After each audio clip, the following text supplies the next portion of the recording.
अस्सलाम वालेकुम दोस्तों। मैं हूँ वकास नाइस। तो दोस्तों आज मैं आपको बताता हूँ, जब एक बंदा इटली में पहुँच जाता है तो उसकी मंथली जो है ना इनकम कितनी होती है, वो मैक्सिमम जो है ना कितने पैसे मंथ में कमा सकता है। तो मेरे दोस्तों, कोई भी बंदा है जो जब वो इटली में पहुंच जाता है ना, पहले तो उसके लिए ना एक कैंप का प्रोसेस होता है। वो तकरीबन उसकी किस्मत है कि 6 मंथ हो, साल हो, 1.5 साल हो, अगर उसमें रहता है उसमें खाना पीना हर चीज़ फ्री होती है।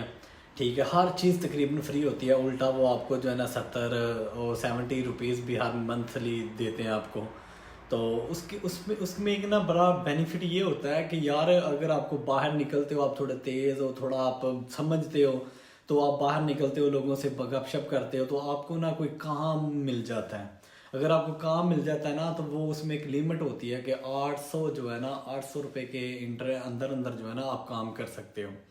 तो मेरे भाई, वो तो बंदे के लिए बड़ा अच्छा होता है क्योंकि रहाइश, खाना पीना हर चीज़ फ्री होती है। वो तकरीबन 2.5 लाख रुपया जो है ना पाकिस्तानी बचा लेता है। एक नॉर्मल बंदा जो है ना, वो बाहर किसी घर में रहता है और उसके पास डॉक्यूमेंट है और किसी फैक्ट्री में काम करता है या एग्रीकल्चर का काम करता है। आपको जैसे पता है, इटली में 3 ही काम ज़्यादा है: रेस्टोरेंट का, और खेती का, और फैक्ट्रियों का। फैक्ट्रियों में हमारे लोग लोग जो है ना वो बहुत काम है, क्योंकि लोगों में ज़्यादा शौर नहीं, लोगों को ज़्यादा पता नहीं। जिनको पता है वो दूसरों को बताते ही नहीं। इस तरह ना वो एक चलता आ रहा है सिस्टम पुराना ही, आप समझ लें।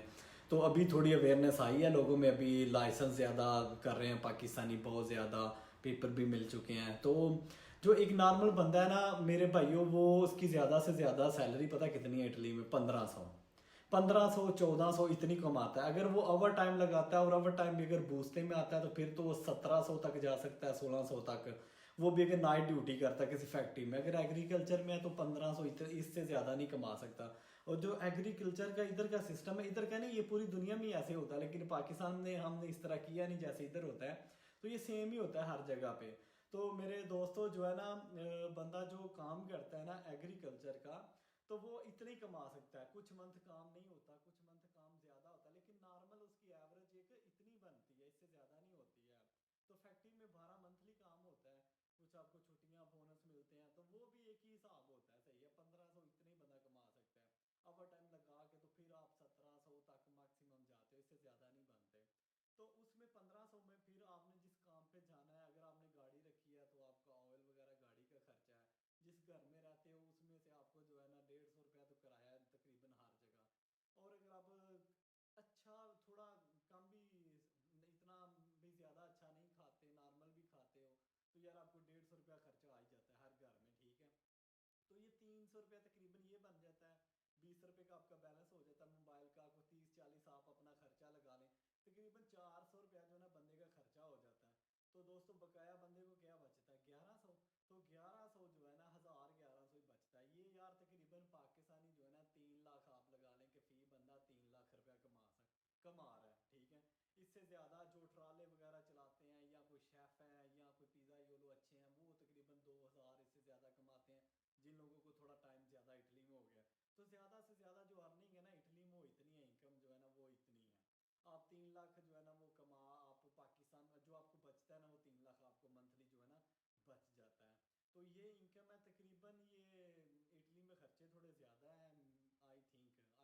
ठीक है, दूसरी कंट्रियों में भी ऐसे ही है, नॉर्मल ही है यार, सेम ही है। तो ये जो है ना इतनी जो है ना इटली में ये इनकम है हर बंदे की। इससे ज़्यादा जो है ना, अगर कोई बड़ा लकी है तो उसकी इससे ज़्यादा है, लेकिन तक इससे कम ही हो सकती है, इतनी हो सकती है, इससे ज़्यादा नहीं होती। हाँ, कुछ लोग हैं जो पाकिस्तान जाके तो वो बड़ी बड़ी छोड़ देते हैं, यार हमारी 1800 2000 2500 है। बोलने को वो 3000 भी बोल दें, मैं बोल दूं जितनी मर्जी, वो हर बंदे को पता है इटली में क्या है। तो इटली में सबसे बड़ी अच्छी बात ये है कि यार रहने के लिए ना मौसम बड़ा प्यारा है।